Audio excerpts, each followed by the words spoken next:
Friends, welcome to Kalyani's உலகம். என்னோடய பசங்களுக்கு நான் என்னென்னமோ கொடுத்து பார்த்துட்டேன். ஆனால் எலும்பும் தோலுமா ஒல்லியாகவே இருக்கிறாங்க அப்படின்னு சொல்லிட்டு கவலைப்படுறீங்களா?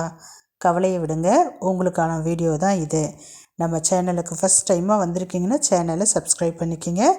மறக்காமல் பெல் பட்டன் இருக்கும், அதை ப்ரெஸ் பண்ணி அதில் ஆல் ஆப்ஷனில் கிளிக் பண்ணிக்கிங்க. லைக் பண்ணுங்கள், ஷேர் பண்ணுங்கள், கமெண்ட் பண்ணுங்கள். இன்றைக்கி நான் கருப்பு உளுந்தும் எள்ளும் சேர்த்து பொடி அரைச்சி காமிக்க போகிறேன். இந்த பொடியை உங்கள் குழந்தைங்களுக்கு ரைஸோடவோ அல்லது இட்லி தோசையோடவோ டெய்லி கலந்து கொடுக்குறப்ப 3 மாதத்தில் சதை பிடிச்சிருவாங்க. இந்த பொடியை எப்படி அரைக்கலாம்னு சொல்லிட்டு பார்க்கலாம் வாங்க. முதல்ல கருப்பு உளுந்தை நல்லா வறுத்து எடுத்துக்கணும். வாசனை வரணும், கலர் சேஞ்ச் ஆகிருக்கணும். இப்போ நான் வீடியோவில் காமிச்சிருக்கேன் பாருங்கள். அந்த பக்குவத்துக்கு வறுத்து ஒரு பிளேட்டுக்கு மாற்றிக்கிங்க. இப்போ அதே பேனில் ஒரு 4 டேபிள் ஸ்பூன் அளவுக்கு கருப்பு எள்ளு சேர்த்துக்குங்க. எள்ளு சேர்த்து நல்லா வறுத்துக்குங்க. படப்படன்னு பொரியும் இந்த மாதிரி. இப்போ இது பொரிஞ்ச பிறகு இதையும் பிளேட்டுக்கு மாற்றிக்கலாம்.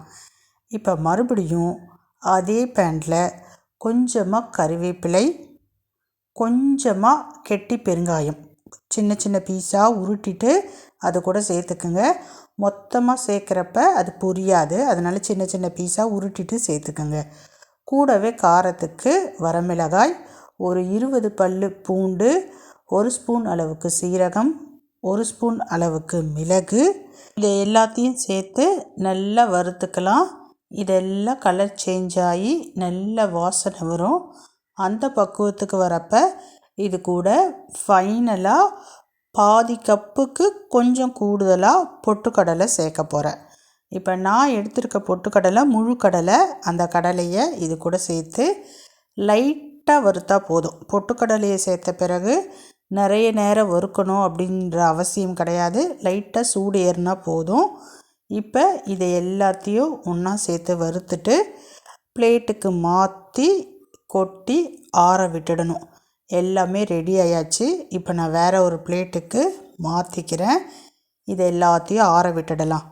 ஆற விட்டுட்டு மிக்ஸி ஜாருக்கு மாற்றி அரைச்சி எடுக்கணும். அரைக்கிறப்பவும் கவனமாக அரைக்கணும். ஃபஸ்ட்டு பார்த்திங்கன்னா மிளகாய், பூண்டு, பெருங்காயம் இது எல்லாத்தையும் சேர்த்துக்கலாம். இதை சேர்த்து முதல்ல கரகரப்பாக அரைச்சிட்டு மற்ற பொருள் சேர்த்துக்கலாம். இப்போ இது கூட தேவையான அளவு உப்பு சேர்த்துக்கலாம். உப்பு சேர்த்துட்டு லைட்டாக அரைச்சி எடுத்துக்கலாம். இப்போ நான் அரைச்சிட்டு காமிக்கிறேன் பாருங்கள். இந்த மாதிரி தான் இருக்கும். இப்போ மீதி இருக்கிற மற்ற பொருட்கள் எல்லாமே சேர்த்துக்கலாம். உப்பு நம்ம முதல்லையே சேர்த்துட்டோம். இப்போ இதை அரைச்சிட்டு நான் காமிக்கிறேன். அரைக்கிறப்பவே கொஞ்சம் ரவை பக்குவத்துக்கு அரைச்சிக்கிங்க. ரொம்ப அப்படியே பவுடர் கணக்காக அரைக்கக்கூடாது. இந்த மாதிரி அரைச்சிக்கங்க. அவ்வளோதாங்க. சூப்பரான கருப்பு எள்ளு சேர்த்த பொடி ரெடி ஆயாச்சு. இதை சுட சாப்பாடில் நெய் சேர்த்தோ சாப்பிடலாம், இட்லி தோசைக்கோ சாப்பிடலாம். இந்த பொடியை அரைச்சி ஏர்டைட் கண்டெய்னரில் போட்டு ஸ்டோர் பண்ணி வச்சுக்கிட்டோன்னா தேவைப்படுறப்ப எடுத்து யூஸ் பண்ணிக்கலாம். கெட்டு போகாது. இதை ரெகுலராக சுட சாதத்தை கூட நெய் சேர்த்து சாப்பிட்றப்ப குழந்தைங்க நல்லா வெயிட் போடுவாங்க. ட்ரை பண்ணி பாருங்கள்.